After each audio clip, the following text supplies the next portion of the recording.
而家就剩翻嘅時間，我哋就進入呢個大圍，即係第二輪嘅討論環節啦。關於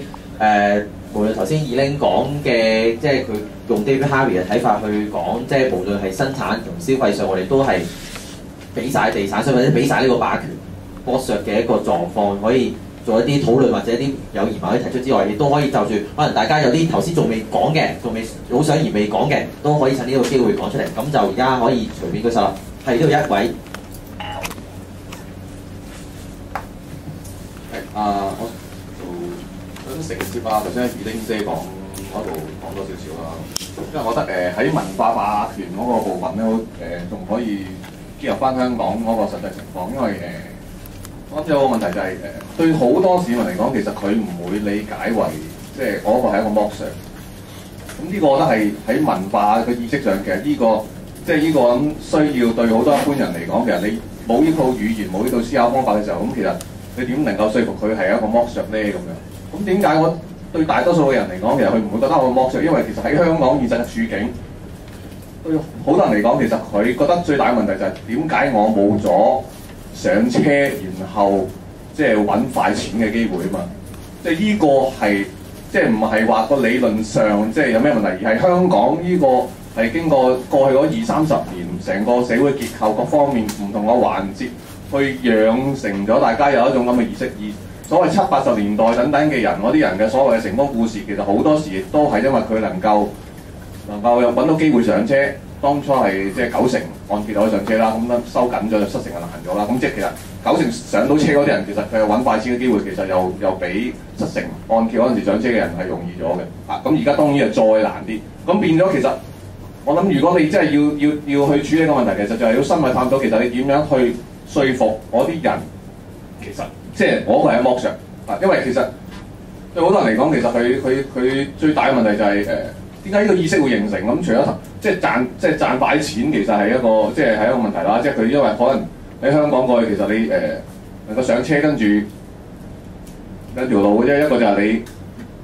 一上到車嘅時候，你供樓咧越嚟越容易供啊嘛。因為以前嘅人工係不斷升緊㗎嘛。咁你即係啲人會覺得我唔會蝕底㗎，因為我住嘅就始終住㗎啦，係嘛？跟住你仲會升值喎，因為個樓市係過去10幾20年嘅不斷去教導你話你只有買貴就冇買錯啊嘛。咁你喺呢個情況之下，其實就算佢真係佢諗住我供唔掂嘅，咁我咪賣翻出嚟，我都仲有錢賺嘅。咁我呢個係實賺嘅生意嚟㗎嘛。咁你其實你要明白就喺香港有相當多嘅市民，就算你而家可能投訴上唔到車嗰啲人，其實好多人都係覺得其實你問翻佢，其實佢唔覺得係剝削，佢覺得係點解我冇咗呢種所謂向上流嘅機會啊？即係對好多人嚟講，其實你要，所以我覺得要進一步去探討嘅問題就係你要點樣去拆解呢一種嘅論述。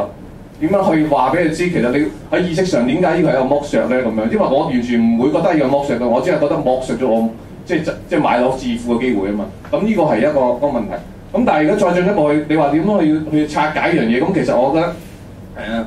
固然間頭先好多朋友講過嘅嘢，就都會係一個方法，或者係衝擊緊唔同嘅人去令佢反思一樣嘢。但係我覺得喺配套上其實有好多樣嘢，除咗你話頭先即係有個教授講過一樣嘢之後，譬如話你係復建居屋或者好，或者增建公屋或者復建公屋又好，咁其實我覺得呢個係其中一樣嘢。但係其實我哋唔好忽略，其實唔係一個零同一嘅，即係譬如話你復建居屋或者你增建公屋等等，其實我哋可以再細緻化去諗。其實你你復建居屋，其實你係可以令到嗰種居屋係有唔同嘅設置嘅，譬如話佢其實而家都有補地價制度啊，咁但係實際上你可以再設置一啲，令到佢喺轉賣方面係困難一啲啊，或者係不利炒賣啊。因為如果你單復建居屋嘅話，其實你可能係助長緊嗰個所謂炒賣市場啊嘛。你其實都係即係令到嗰個地產嗰個遊戲個霸權嘅遊戲係更加多燃料啊嘛。咁你其實可能如果你居屋，我覺得對好多人嚟講，其實因為一下子意識上我哋未轉變到，其實好多人都覺得要買樓咁你其實可以好似學新加坡去提供一啲咁嘅居屋，但係嗰啲係一啲真係俾佢住嘅，而唔係俾佢炒嘅咁。呢個可能其中一個環節，所以你即係增建或者復建呢啲樓唔係問題，但係你係喺個即係個條款度，其實可以再研究下究竟你應該點樣令到係強調翻所謂嗰個實用嗰個價值，而唔係去強化咗嗰種交換價值。咁另外咧最重要，其實之前其實明報都有提過，其實我覺得即係星期日明報其實有啲文都講過咗幾個禮拜，其實嗰個係好重要嘅，就係成個租金管制嘅提出。因為其實租金管制呢兩個提出係對成個文化影響好重要，因為好多人你諗翻其實點解啲人會買樓？除咗頭先所講嘅因素，仲有一個因素就係、因為其實佢係好唔安定嘅，因為對於一個租客嚟講，其實佢係好冇保障。第一，你而家知道大家即係一年死約啊，一年生約，咁其實你下年就已經唔知加到幾多租啊。又或者就算你唔考慮問題，其實你因為承受嗰個經常會俾人哋加租或者趕，用唔同方法趕你走，咁去拎去賣或者重建點樣？即係你承受呢一個嘅壓力嘅時候，其實你覺得自己好煩咧，你成日要搬屋都係一件好煩嘅事噶嘛。咁你其實所以去到好多人就會慢慢形成咗一種，即係我結婚，其實我就需要有一個自己嘅地方，咁自己嘅地方其實就等於要買樓咁。但係其實就因為喺文化意識上，因為喺租務管制方面或者其他嘅問題上，令到我哋冇咗嗰種選擇性，即係其實你結婚買樓，你要安居樂業都係可以租屋嘅，係嘛？即係我哋要喺實際執行上係要提供到一個咁嘅路線圖，令到呢樣嘢係可以成立，咁我個文化先有機會轉變咯。如果唔係嘅時候，其實你好多其實你係入唔到肉嘅。咁其實呢個我諗最重要，即係如果左耳有一位有關心嘅人，其實我覺得最重要嘅就係其中一個部分就要喺呢一個嘅路線圖上去花功夫，去點樣令到我哋有機會喺實際上改變其他人嗰個意識。咁我覺得呢個係可以大家一齊去努力去思考嘅地方。咁另外最後其實我想回應翻頭先可能有朋友講過，譬如話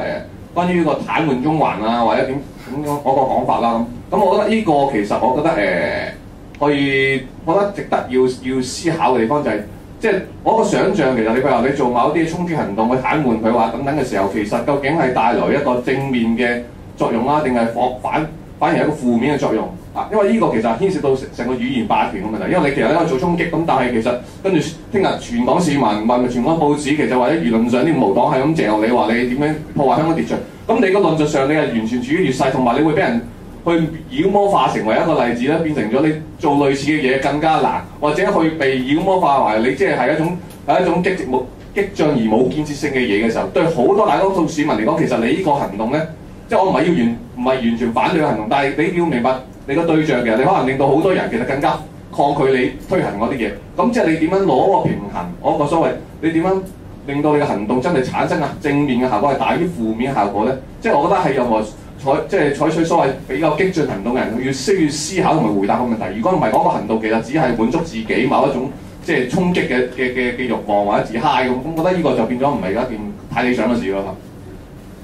好，唔該晒，咁就好。